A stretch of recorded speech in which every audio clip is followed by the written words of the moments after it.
Hi guys, it's Izzy and Reagan and we're reading chapter 18. Geronimo, you're amazing. But the real surprise was still to come. When the Olympics wrapped up, Hercule Poirot and I boarded the first plane back to New Mouse City. Despite what I had told Tia and grandfather, I was still sad to leave Athens.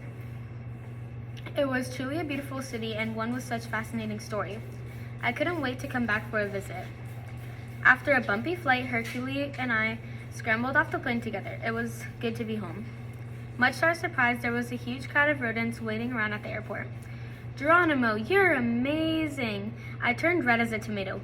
Who, me? I stuttered. The crowd pushed down the barriers. More than 1,000 female rodents rushed toward me. It was terrifying. I scampered away as fast as I could. Run, my dear Stilton, run! Called Hercule. At that moment, my cell phone rang. It was my sister Tia.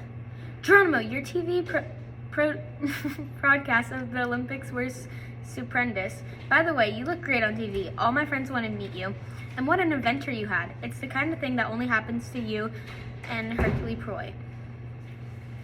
Facts about the modern Olympics. After 1,611 years, the Olympics returned. Where? To Greece, of course, where the first Olympics began centuries ago. In 1896, a Frenchman named Baron-Pierre de Coubertin organized the first modern-day Olympics. Many had tried before him, but he was the first to succeed. Initially, the new Olympic Games were not very successful. Only 14 countries participated in the modern Olympics, and of the 241 male athletes, most were Greek.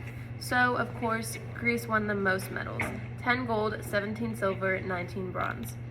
The Coubertin did not get discouraged. He continued trying to persuade the athletes of the world to compete in the new games. He decided that the Olympics should be held every 4 years like it had been in ancient Greece. However, the Coubertin also decided that each time they should be held in a different country. He did this to reinforce the idea of peace and brotherhood among all nations. A real super-duper athlete. The most important thing in the Olympic Games is not to win but to participate. The most famous quote from Pierre de Coubertin is the cornerstone of the modern Olympics. Coubertin was an admirer of an ancient Greek world. He was firmly convinced that sports played an important role in developing the minds and bodies of young people. He also felt the games could be a perfect tool for improving relations among different nations. And so, in 1894, he proposed the rebirth of Olympic Games to the International Committee, which became the first International Olympic Committee. Coubertin was named honorary president of the Olympic Games. According to his wishes, his heart was buried in Olympia, Greece, in the monument commemorating the revival of the Olympic Games. And so, with this only a few interruptions, the Olympic Games have continued to this day. Surely, Coubertin would have been very pleased with his accomplishments. In 1896, only 14 countries were participated in Greece, and in 1948, after World War II, only 59 countries participated in London.